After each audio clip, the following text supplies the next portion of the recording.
Hello and welcome to Polk County, the heart of Central Florida. I'm Myrtice Young, Historic Preservation Manager.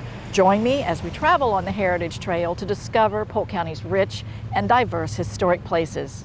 The diverse history of the area is evident across Polk County, from city centers and urban neighborhoods to rural farms and cultural landscapes along our roads, railways, and rivers.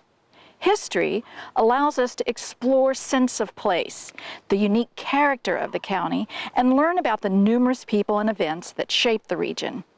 In celebration of this rich cultural heritage, the Polk County Heritage Trail was developed to highlight more than 150 years of county history.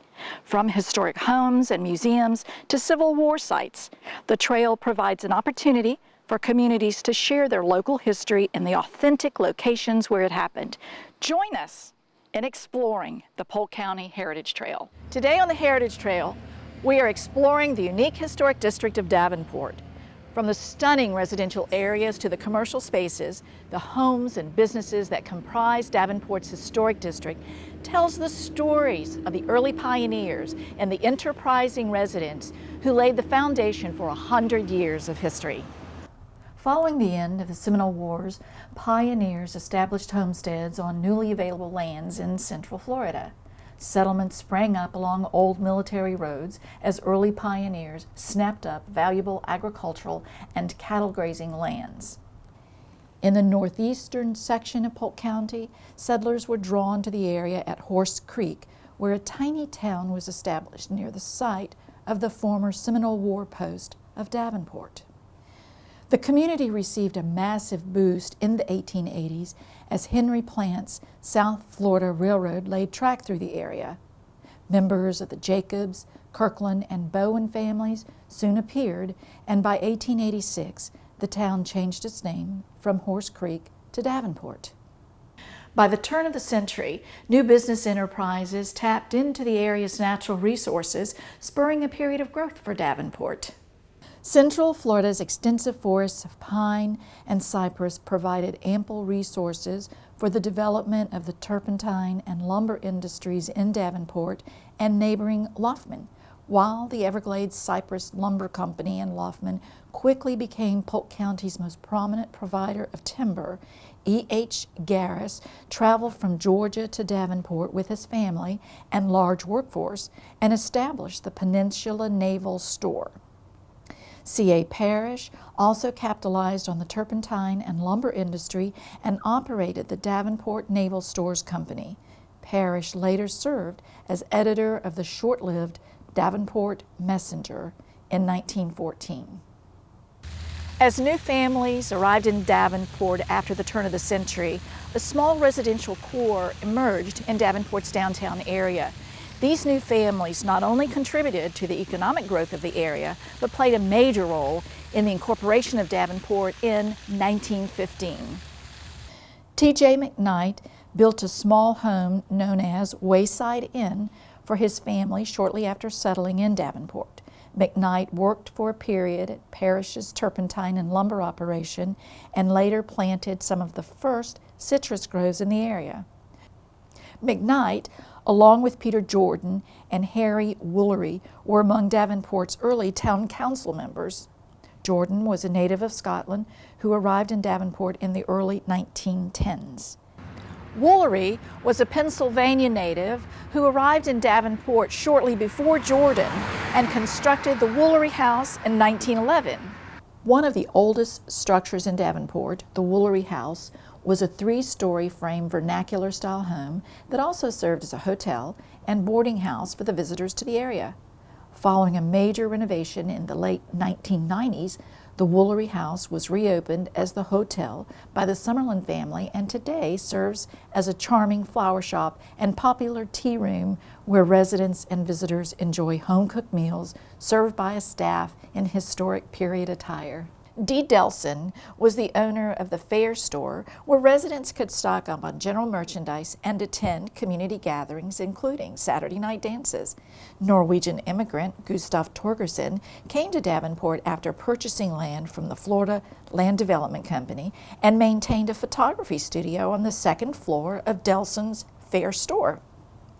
Torgerson's photographs chart the early history of Davenport, capturing bustling scenes of local residents and nearby industries that transformed the economic and physical landscape of the area.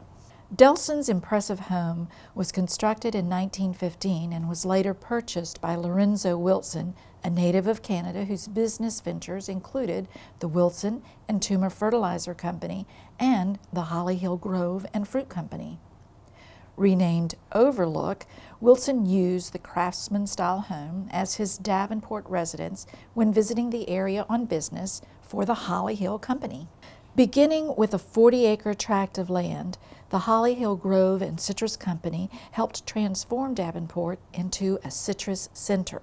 Across from Wilson's home, the company donated land for a community green space, which was later named Wilson Park after the Holly Hill founder. The company's offices were conveniently located across from the scenic park and served as a hub for Holly Hill's expanding business ventures. The Citrus Company also built the Holly Hill Golf Course and Country Club and the Holly Hill Inn, a fashionable meeting place for visitors and residents alike. The inn hosted parties, sporting events, and business meetings, serving as a bustling community venue in the 1920s. The arrival of the Dixie Highway also spurred development in Davenport's downtown area as new masonry buildings sprang up alongside the original wooden structures. One of the largest commercial retail spaces in the downtown area was the Brenner Building, constructed in 1926 by Harry Brenner, Ohio native and president of the Davenport Lumber and Supply Company. The building housed numerous businesses in Davenport, including a grocery store and department.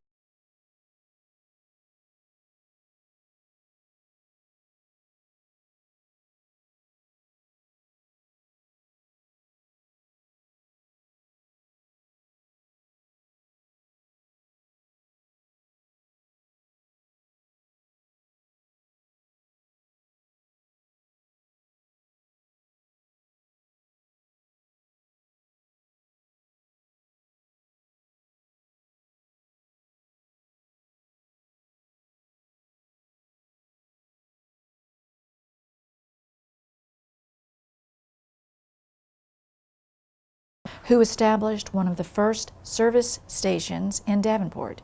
Schmidt expanded his Davenport garage and battery company business and opened Studebaker dealership and garage along the Dixie Highway.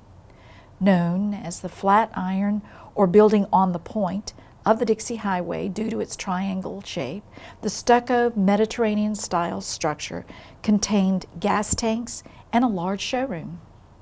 Also showcasing similar architectural influences, Davenport City Hall was opened in 1927 and was designed by Philander Scroggs and Whitley Ewing of Augusta, Georgia. The building continues to function as the Davenport City Hall today and also houses the Davenport Historical Museum. The museum is packed with intriguing exhibits, displays, and stunning historic photos, and is an invaluable resource for visitors interested in local history, architecture, and historic preservation. The numerous sites that comprise the Davenport Historic District not only provide a fascinating glimpse into the development of the city, but also tell the stories of the innovative residents, businesses, and industries that make Davenport unique. So we invite you to hit the road and discover all of the historic sites on the Polk County Heritage Trail.